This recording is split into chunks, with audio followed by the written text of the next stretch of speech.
Coucou et bienvenue au Café des Burnies, le podcast qui prend soin des nanas en burn-out. Je m'appelle Sarah, je suis infirmière, naturopathe et ma mission est de t'aider à déculpabiliser, à sortir de ton isolement pour recharger tes batteries et être épanouie. Chaque semaine, que ce soit en solo ou avec une nana inspirante, on parlera des valorisations, échecs, mais surtout résilience, espoir, reconversion et surtout trichothérapie. Maintenant, détends les épaules, cohérence cardiaque et profite pleinement de cet épisode. Aujourd'hui, je vais lire l'avis de Camille qui dit « Épisode touchant avec des témoignages qui résonnent hélas très distinctement en moi. Les éléments du burn-out y sont décrits à travers les expériences de chacune et j'y ai reconnu le caractère complètement insidieux d'un burn-out.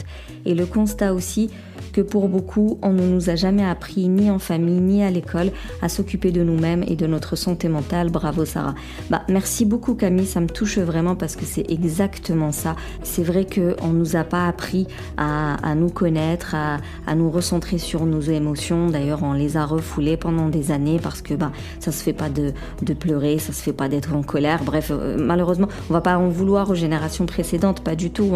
Chaque génération, ses découvertes, mais aussi ses ignorances entre guillemets. Donc, si tu te reconnais dans ce qu'on raconte, franchement, je te recommande d'aller voir ton médecin traitant. S'il n'est pas sensible, change de médecin traitant. Si c'est déjà en cours et que tu es déjà suivi par une psychologue ou quelque chose comme ça, tout pense à te faire accompagner à travers une psychologie positive, de la naturopathie et why not l'Ayurveda qui est la thématique de cet épisode. Bonjour, donc je m'appelle Audrey Dudouis, j'ai 46 ans, je suis thérapeute aujourd'hui en Ayurveda. Et donc voilà, j'ai eu un parcours entreprise avant, pendant pas mal d'années. Et j'ai vécu aussi le burn-out. À la fin de mon expérience en entreprise, donc j'étais directrice communication dans un grand groupe, et dans les apparences plutôt bien installée, en bonne voie. En tout cas, je pensais finir ma carrière comme ça. Et du coup, pas du tout. Jour, pas du tout. Pas du tout. Mince, il est en train de me détruire. Qu'est-ce qui se passe ? C'est ça, parce que c'est des métiers aussi qui font rêver. La communication, ça fait rêver beaucoup de personnes. C'est vrai que ça a des côtés sympathiques. Bon, il peut y avoir des côtés superficiels aussi. Mais en tout cas, il y a ce côté échange, diversité qui plaît beaucoup, rencontre. Mais finalement, dans la profondeur, je me reconnaissais pas, ça correspondait pas non plus à ce que je voulais. Et longtemps en entreprise, en fait, dans chaque poste, ça a été ça finalement. C'est qu'à chaque fois, j'explorais des choses, j'étais bonne dans ce que je faisais. Donc pour moi, j'essayais d'être la meilleure possible pour évoluer, pour gagner plus. Et à ce moment-là, je me disais, comme je gagne plus, c'est que finalement j'y arrive et finalement je suis dans la bonne voie. Sauf que pas du tout. Pour moi, j'avais ma tête qui disait oui et mon corps qui disait non et j'ai commencé à avoir des problèmes de santé. Et c'est ça qui a fait quelque part qu'à un moment donné, je me suis dit mince, y a un alignement qui est pas là. Enfin, ça m'a pris du temps, ça m'a pris 4 ans pour comprendre que j'étais pas à ma place quand même. Donc, parce que là, à ce niveau-là, par contre, c'était lent. Ma tête, elle me disait non, mais tout va bien, t'as encore une augmentation, on te propose encore une promotion. Donc, attends, c'est parce que c'est le modèle de société qu'on nous donne. Et ma réussite en tant que femme, c'était j'accède à ce poste avec un minimum de pouvoir au comité de direction. Donc, quelque part, c'est la preuve d'une réussite. Ouais. Et donc, quand le corps il commence à se dérégler, moi, ça a commencé par des problèmes de dos.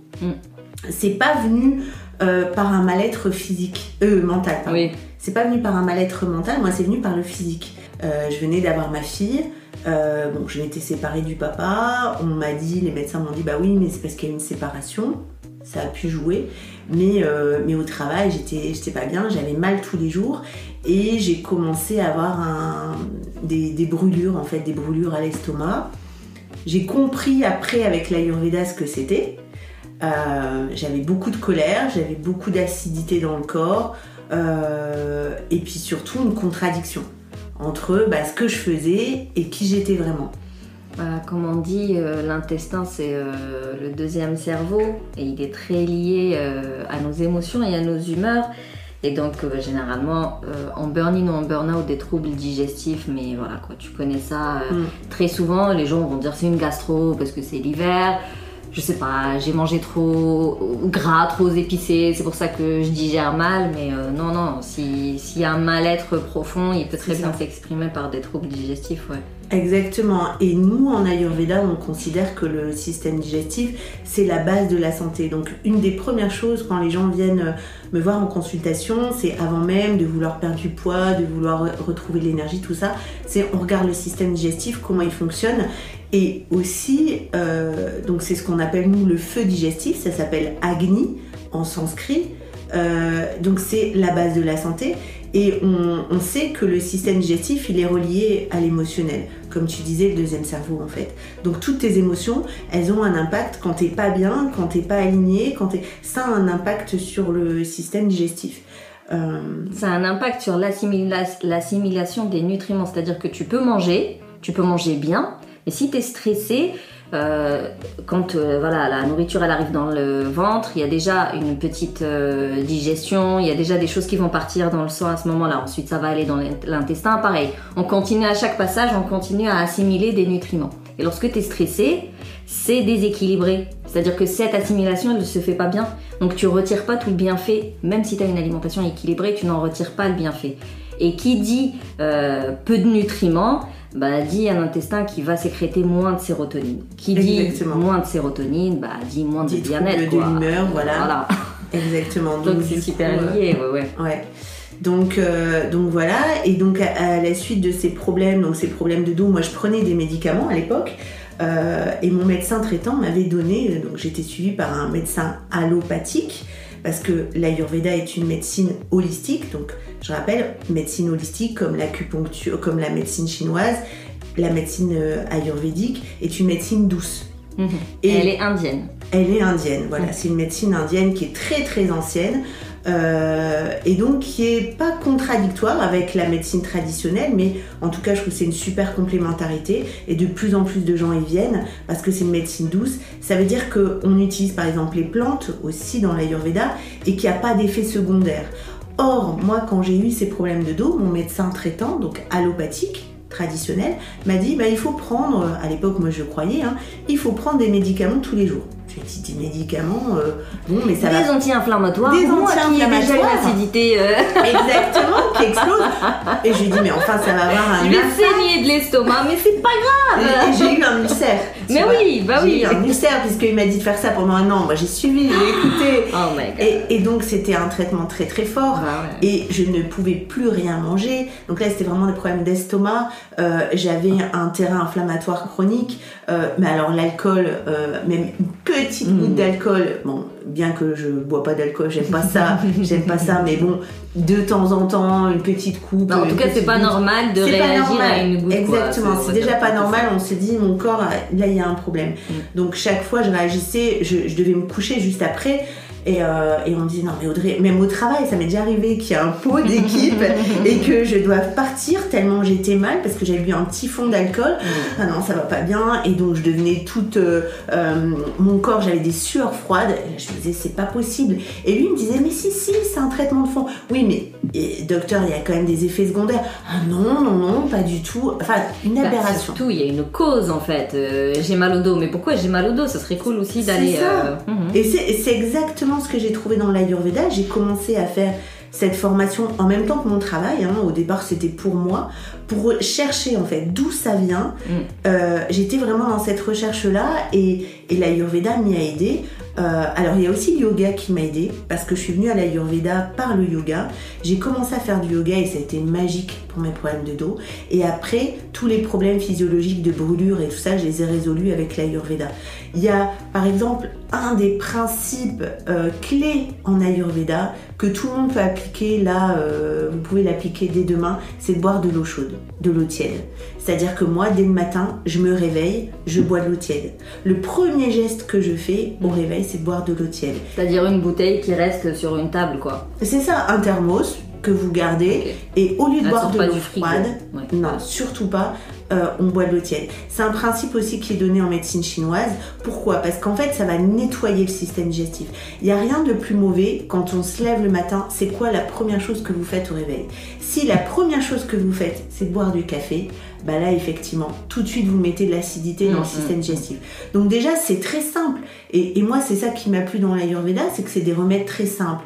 L'Ayurveda va pas dire « il faut faire ça, ça, ça ». C'est la première des choses, c'est se connaître. Connaître, en fait, son niveau de santé. Moi, je suis effarée du nombre de personnes qui sont hyper impliquées dans leur boulot, hyper impliquées dans leur vie avec leurs enfants, l'éducation de leurs enfants, mais qui se connaissent pas et qui connaissent pas leur niveau de santé. Donc, comment est mon corps ? Est-ce que j'ai un problème hormonal ? Est-ce que j'ai un manque de vitamines ? Est-ce qu'on a fait une prise de sang récemment pour connaître son niveau de nutriments, de vitamines ? Est-ce qu'on est bien à ce niveau-là ? Parce que quand on connaît pas ça, donc on connaît pas son niveau de santé, comment on peut espérer avoir une bonne hygiène de vie. Donc c'est ça la base, c'est de se dire ok, j'y consacre pas 50% de mon temps, mais au moins je sais exactement comment est mon cycle, noter dans quel état je suis quand j'ai mon cycle, comment je me sens, mon niveau émotionnel, pour mieux gérer ça en fait. Et c'est hyper important. Moi j'ai un carnet. Je l'ai fait tardivement, mais j'ai commencé à noter comment je me sens quand je mange ça, comment. Et en fait, l'Ayurveda, c'est commencer à observer ce qui se passe. On dit en Ayurveda, on est acteur de sa santé. C'est pas pour rien. C'est-à-dire, j'attends pas qu'un médecin me donne les règles que je dois suivre. C'est ça. C'est intimement, je sais ce qui me convient, ce qui me convient pas. Il y a personne. Moi, je suis personne pour dire aux gens, c'est ça qu'il vous faut. Je les invite à déjà prendre des produits, à être dans le naturel, parce que déjà la première des choses, c'est qu'il n'y aura pas d'effet secondaire. Et donc on ne vient pas mettre des toxines dans le corps. C'est ça pour moi la base.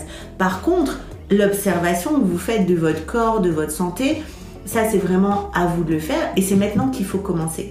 Faut pas aller chez un médecin en disant moi je remets ma santé entre vos mains, donnez-moi la solution.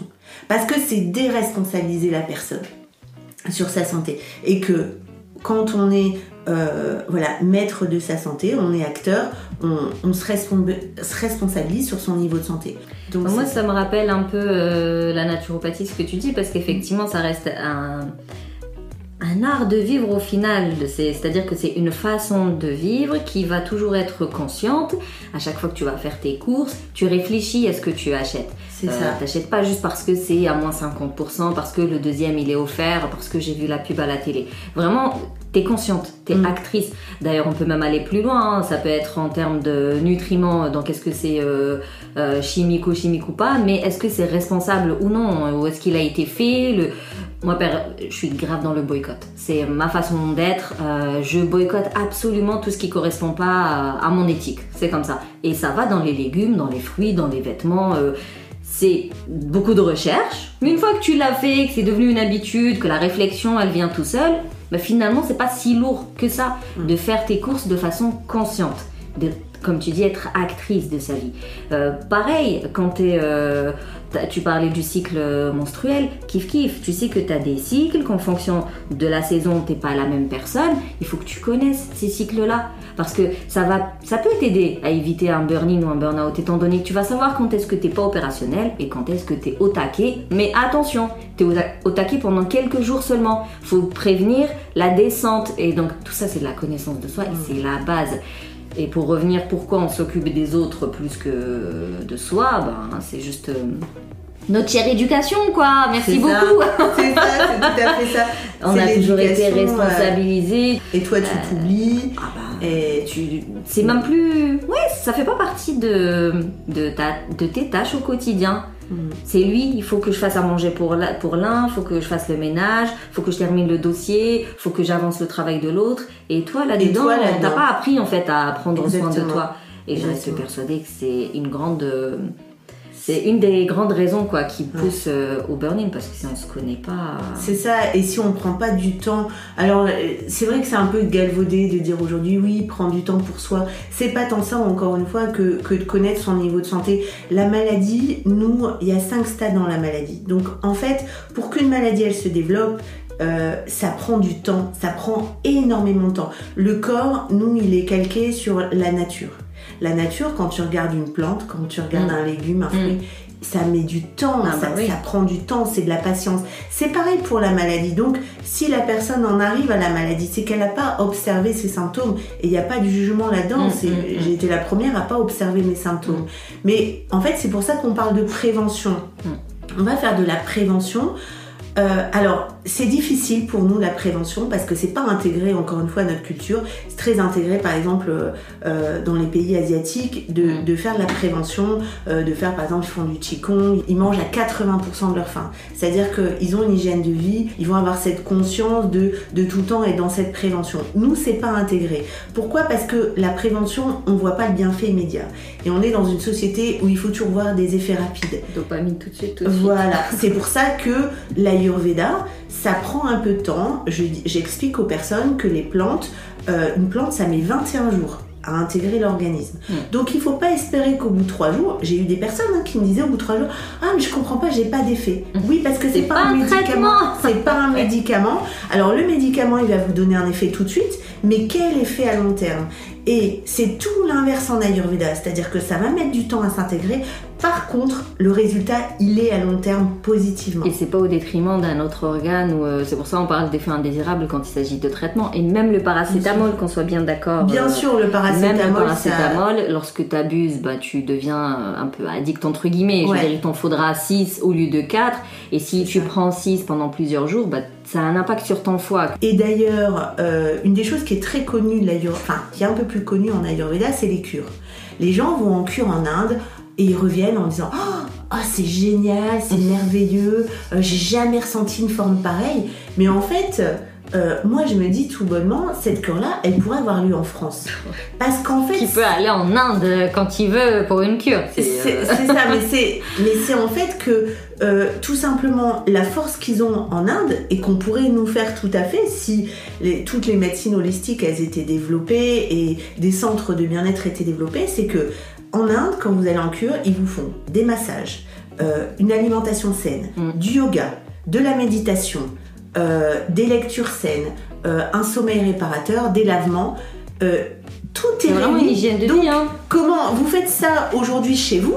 Vous avez le même résultat. Donc mettez tout ça ensemble aujourd'hui, c'est-à-dire vous revoyez votre hygiène de vie, votre sommeil, tout réuni, votre mental, tout ça, forcément que ça donne des bons résultats. Et en Ayurveda, on va tenir compte du sommeil, du système digestif, du mental, dans quel état d'esprit, de l'émotionnel, comment on est. On va revoir l'alimentation parce qu'il y a une alimentation propre à chaque énergie vitale. Donc c'est cette complémentarité-là qui donne le bon résultat en fait, global. C'est une prise en charge globale. Et quand on dit global, c'est vraiment global, comme tu dis, état d'esprit, l'état du corps, et on pourrait même y ajouter de la spiritualité en réalité, alors, quand on dit global. Et juste pour revenir, c'est vrai que nous sommes dans une société où finalement tu vas voir ton médecin quand t'es malade. Quand voilà, t'es au bout du bout, que t'en peux plus, que t'as essayé d'aller au boulot quand même en ayant un rhume ou très mal au dos, mais à un moment donné, c'est tout à fait un malaise et donc là tu vas aller voir ton médecin. Alors que ce soit l'Ayurveda, la naturopathie ou n'importe quelle autre médecine douce, on est beaucoup plus dans l'éducation thérapeutique du patient, dans le sens prévention.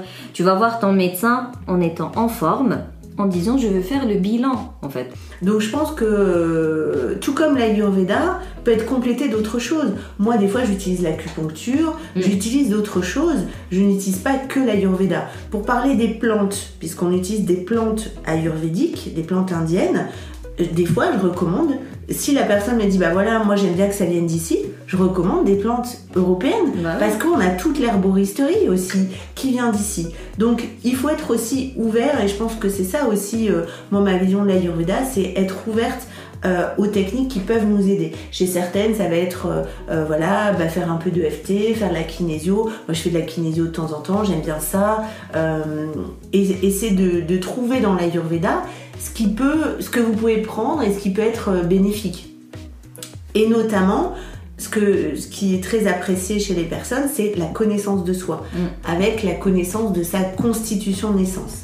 Ça, c'est quelque chose qui est très intéressant. Il y a 3 énergies vitales en Ayurveda, c'est Vata, Pitta, Kapha ou Kapha. Et ces 3 énergies vitales, elles vont permettre, en sachant quelle énergie vitale est dominante chez nous, ça va permettre de mieux se connaître. Dans chaque énergie vitale, il va y avoir une physiologie, une façon de penser, un rythme de vie qui est propre à cette énergie vitale. Donc ça améliore sa connaissance de soi. Moi, quand j'avais lu Ayurveda, je me suis dit, allez, vas-y, encore de l'ésotérisme, j'en ai marre. Et tu me parlais d'énergie vitale, oh là là, de coaching. Qu'est-ce que ça va être? Qu'est-ce que c'est? Qu'est-ce qu'elle va me sortir? Et du coup, rapidement, si tu peux nous dire que non, c'est pas... je vais pas te donner des drôles de rituels à danser sous la lune et compagnie. Toute nue. Dans la forêt, avec des couronnes de cire. Avec des plumes sur la tête. Non. En fait, voilà, c'est ça, c'est exactement ce que tu disais, c'est adapter l'Ayurveda à quitter et pas l'inverse. C'est que en fait l'Ayurveda existe, c'est une médecine à part entière parce qu'en fait en Inde un médecin ayurvédique fait 10 ans d'études, moi j'ai fait 4 ans d'études en France, donc effectivement il y a des grands principes, mais c'est quelque chose qui peut, c'est une médecine qui est très pragmatique et pleine de bon sens. On peut avoir des bénéfices très concrets, par exemple en changeant son alimentation par rapport à sa constitution de naissance, par rapport à ses énergies vitales, assez rapidement on va avoir des bénéfices. Ta constitution de naissance, tu parles de morphologie, c'est-à-dire est-ce que c'est une personne qui prend du poids ou non facilement, si je me rappelle bien. Il y avait quoi dedans? Personnalité. T'as la personnalité, t'as par exemple une personnalité qui va avoir une énergie vata dominante. Elle va avoir besoin de nouveautés tout le temps, elle va avoir besoin que ça change tout le temps, qu'il y ait du changement. Donc c'est vraiment des choses qu'on peut remarquer, des choses assez quotidiennes et accessibles à tous. Voilà, ça va pas rentrer dans du perché. C'est vraiment, je voulais inciter là-dessus. C'est très concret. C'est très concret. Les personnalités sont très concrètes. Tu as fait le parallèle la fois dernière avec par exemple la processcom et voilà, mais ça va permettre, ou le human design pour ceux qui connaissent, c'est des profils, mais les profils ne sont qu'une partie de l'Ayurveda. C'est pas toute l'Ayurveda ne se résume pas à des profils, hein, bien sûr, parce que ce serait très réducteur de dire ça. Encore une fois, c'est une médecine. Mais en tout cas, ça permet de mieux se connaître. Moi, par exemple, je suis Pitta Kapha. On a souvent 2 énergies prédominantes. Je sais, par exemple, en te voyant, que tu as l'énergie Vata très fortement dans ta physiologie, par exemple. Donc, rien qu'en voyant quelqu'un dans sa physiologie, le thérapeute ayurvédique peut déterminer un dosha prédominant. Et vous pouvez vous reconnaître assez facilement. Donc, on est sur des principes de bon sens par rapport au sommeil, par rapport à son état d'esprit, par rapport au métier, à l'environnement qui nous convient, qui sont vraiment de l'ordre du bon sens. Pour revenir un peu au burn-out, des fois, tu as des gens qui font un boulot qu'ils aiment bien, mais c'est les horaires qui ne vont pas, c'est la forme qui ne va pas, c'est-à-dire le fait d'aller au bureau, d'être enfermé, ou au contraire, d'être dans un open space avec tout le monde, travailler beaucoup en équipe ou non, plutôt travailler beaucoup en solo. Et donc, en fonction finalement de ta composition, tu sais plus ou moins ce qui ne va pas dans ton travail actuel, et ça peut te permettre de changer ce qui ne va pas, vu que c'est ça un peu qui t'a poussé au burn-out. Imaginons t'aimes pas trop travailler en équipe, mais que tu passes ton temps en réunion, en projet avec plusieurs personnes et tout, tu ne peux que péter un plomb à un moment donné, quoi. En fait, par exemple, si on prend l'énergie de Vata, la personne, elle va avoir besoin d'innovation. En général, les personnes qui sont dans cette énergie-là en dominante, elles vont pas rester 20 ans dans un même poste. Là où l'énergie Kapha, qui est une énergie d'inertie, la personne va avoir besoin de se sécuriser. Par exemple, vous voyez les personnes qui disent, déjà dans le parcours professionnel, on va reconnaître les énergies vitales. Quelqu'un qui va avoir besoin d'évoluer constamment. Quelqu'un qui a besoin de challenge, qui a besoin de défis, qui va vouloir être manager, il va être dans l'énergie de Pitta, elle est là. Une personne qui est dans l'énergie de Vata, elle n'a pas forcément besoin d'évolution. Elle n'a pas ce besoin de responsabilité à outrance, par exemple. Donc les Pitta, on va beaucoup les retrouver, les personnes qui ont cette énergie-là, on va beaucoup les retrouver à des postes de direction, avec beaucoup de responsabilités, beaucoup de poids sur les épaules. Les 2 autres énergies vitales, qu'on appelle dosha, ne pourront pas supporter cette pression. Donc l'énergie Pitta, elle va supporter un très gros poids de responsabilité. L'énergie de Kappa, c'est les personnes qui vont vous dire moi je vais toujours au même restaurant, je vais toujours dans le même restaurant. Mon coiffeur, ça fait 20 ans que j'y vais. Ça, c'est l'énergie de Kappa. La fidélité. La fidélité, c'est le mot-clé chez Kappa, c'est la fidélité. L'énergie de Vata, elle va être justement dans ce changement constant. Donc ces personnes qui ont besoin de tout le temps changer, qui s'intéressent à plein de choses, ça va être l'énergie de Vata. Par contre, elles ont du mal à centrer leur énergie. Elles ont besoin d'un centrage. Donc quand tu parlais de régularité, l'énergie Vata, elle a besoin de régularité. Si elle est en horaire décalé, ça va pas lui convenir. Parce qu'elle a déjà une énergie irrégulière, donc elle a besoin de régularité. Et le Kappa, c'est tout l'inverse. Il a une énergie tellement, on va dire, sédentaire que lui, il a besoin de sortir de sa zone de confort. Donc il a besoin qu'on le challenge, même s'il n'aime pas ça, mais il a besoin justement qu'on le pousse. C'est ces fameuses personnes en entreprise qui, quand il y a un changement dans l'entreprise, sont complètement déboussolées. C'est c'est un nouveau logiciel, mon Dieu, c'est la fin du monde. Voilà, c'est un logiciel qui change une habitude dans leur rythme de vie. Ça, c'est l'énergie de Kappa. Et donc cette énergie, elle peut être en équilibre ou elle peut être en excès. Et nous, avec l'Ayurveda, on va toujours faire en sorte que il y a des remèdes pour que cette énergie, elle soit en équilibre. Donc à ce moment-là, c'est quoi la solution ?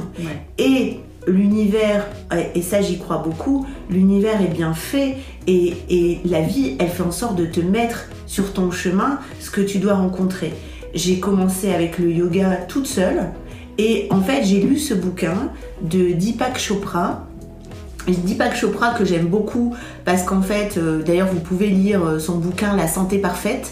C'est un très bon livre pour commencer l'Ayurveda parce que c'est très basique, très simple. Donc en fait, je suis venue à ça, on va dire c'était presque une question de vie ou de mort en fait pour moi. C'est que je pouvais pas continuer ma vie comme ça. Ouais. C'est-à-dire que mon médecin m'avait dit mais attendez, parce qu'en fait j'ai des vertèbres qui se sont soudées dans le bas du dos et on m'avait dit cette mobilité vous la retrouverez jamais. Et aujourd'hui, force est de constater que je suis tout à fait, j'ai retrouvé ma souplesse. Mais vraiment, on n'a rien contre la médecine conventionnelle, heureusement qu'elle est là, mais elle a besoin d'une petite mise à jour, moi je trouve. En étant de l'intérieur, tu sais, vraiment elle a besoin d'une petite ouverture d'esprit en fait. Moi j'ai des personnes, par exemple dans des cas de cancer, bien sûr qu'ils vont faire le traitement. Je vais pas lui dire à base de plantes, nous allons guérir votre cancer. Exactement. Faut rester lucide quand même. Voilà, je sais très bien qu'il faut ça, mais c'est toute la différence entre soigner et guérir. Oui. Nous en médecine douce, on promet pas, jamais je promettrai à quelqu'un de guérir.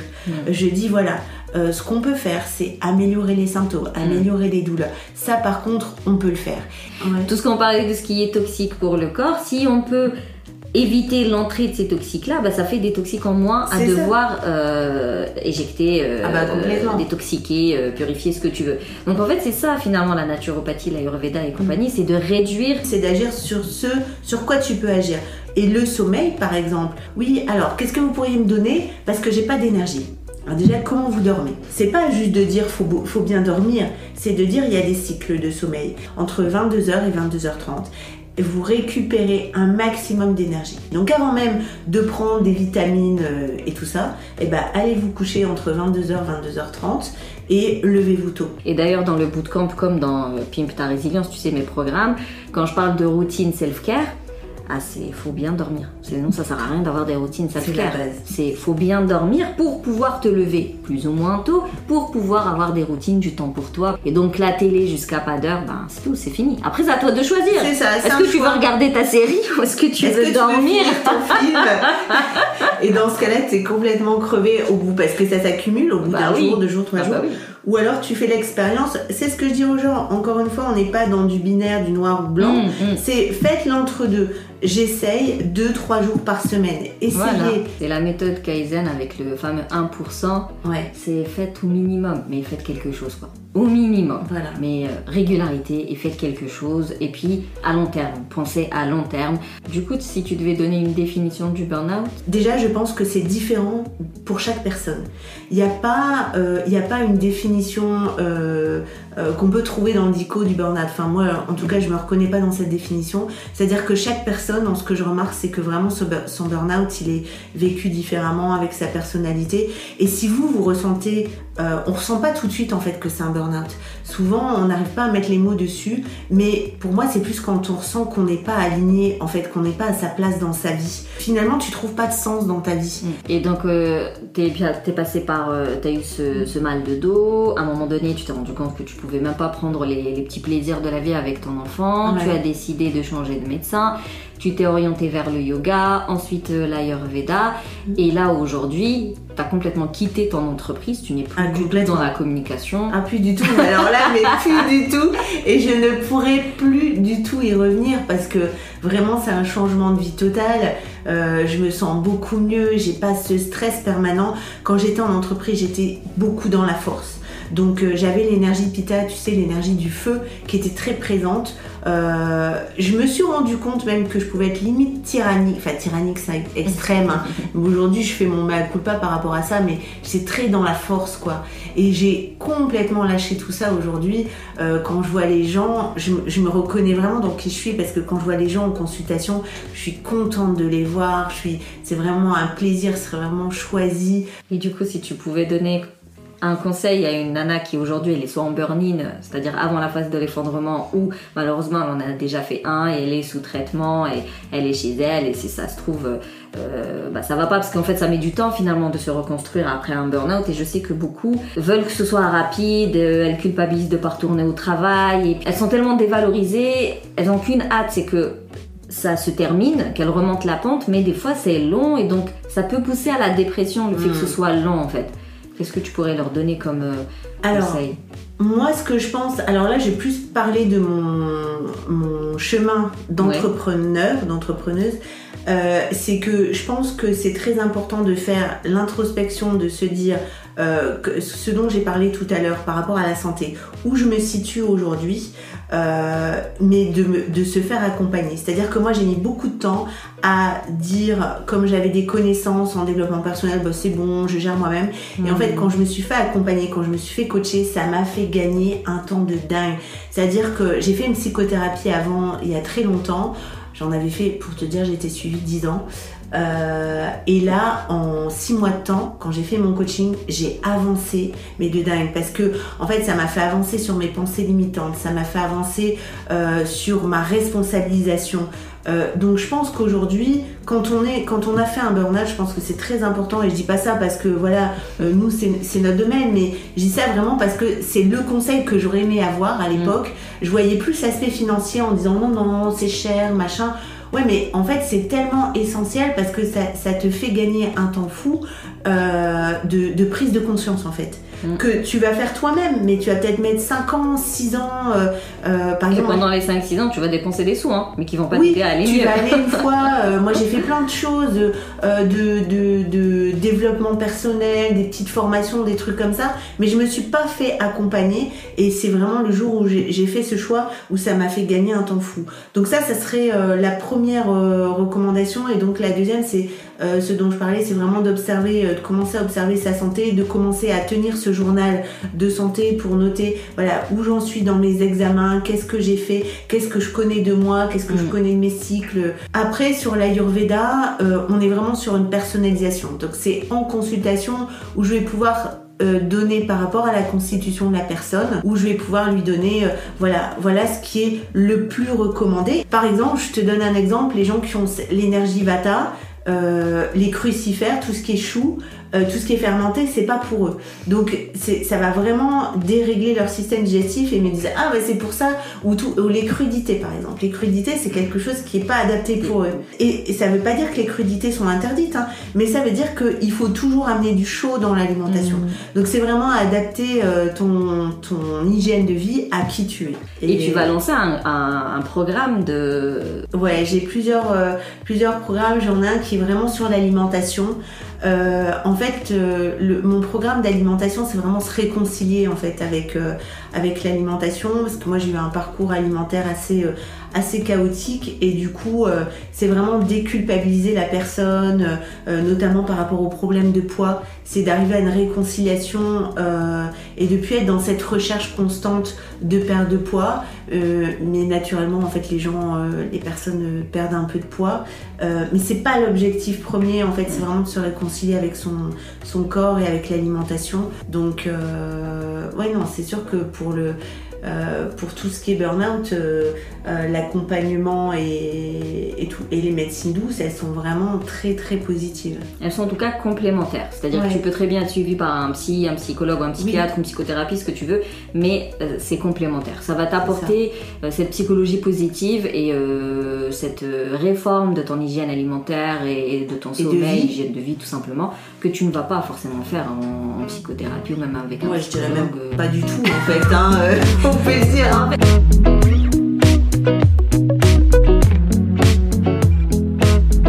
Voilà, c'est tout pour cet épisode. Pour faire un récap, je dirais que le burn-out peut se manifester avec un ou plusieurs symptômes. Ça peut être que psychologique, donc vraiment un mal-être émotionnel. Ça peut être que physique, avec des mots MAUX, comme ça peut être les deux. Ça peut durer 3 mois, comme ça peut durer 3 ans. Tu vois bien que Audrey, sa phase de résistance, cette phase plateau a duré près de 4 ans.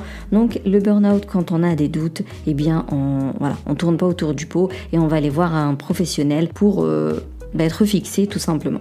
On a parlé de l'importance d'avoir une bonne flore intestinale parce que celle-ci a un impact direct sur la régulation de l'humeur. N'oublie pas que tes intestins sont ton deuxième cerveau, donc avoir une bonne alimentation et réduire ton stress va contribuer à ton bien-être et va contribuer du coup à la prévention d'un burn-out si jamais tu es en burn-in et va t'aider à te reconstruire après un burn-out.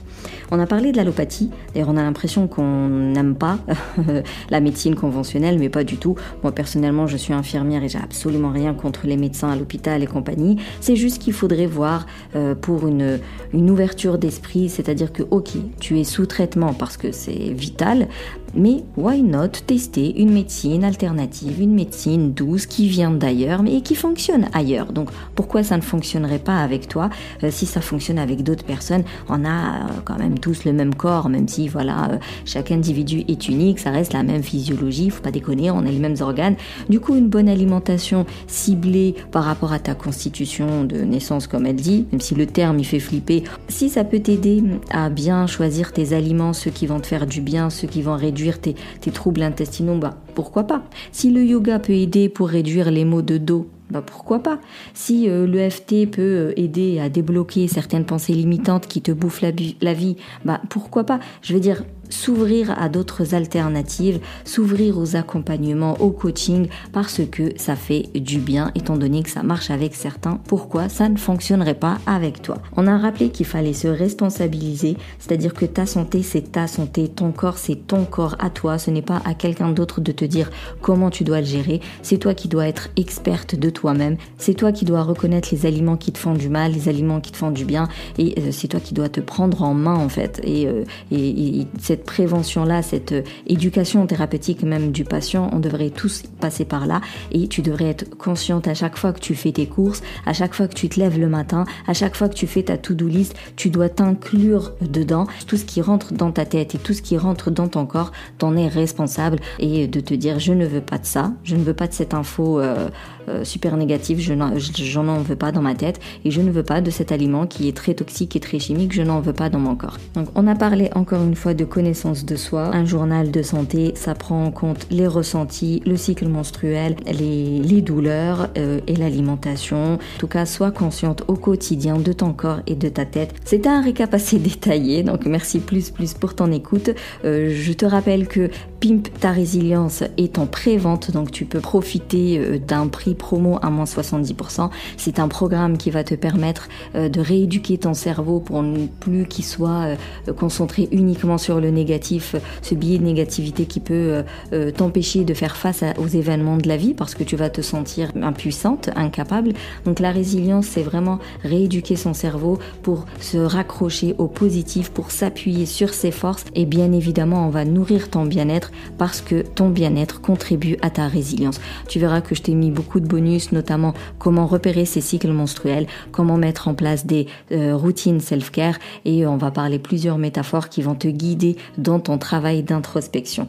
La prévente, elle se termine le 31 mai parce que le programme sera disponible le 1er juin. Je te mets tous les détails en descriptif. D'ailleurs, si tu veux retrouver Audrey, je te mets son site internet et son compte Instagram aussi dans le descriptif. Et si tu veux soutenir le Café des Burnies, tu peux me laisser un avis, je le lirai aux prochains épisodes. Tu peux me laisser 5 étoiles sur la plateforme d'Apple Podcast pour être bien référencé et donc faire vivre le podcast. Et surtout, tu en parles à toute personne qui pourrait en avoir besoin. Si ce podcast peut aider quelqu'un à sortir de son isolement, à reprendre un peu confiance en lui, à se rassurer, à se dire qu'il n'est pas seul, c'est ta responsabilité de le lui partager parce que tu sais que ça ne peut que lui faire du bien. Mais sinon, on se capte sur Instagram pour continuer à en parler, à discuter, que ce soit en message privé, dans les posts, en live, en story. Bref, tu sais bien que tu peux me solliciter quand tu veux. Et sinon, d'ici le prochain épisode, pense à booster ton feeling good.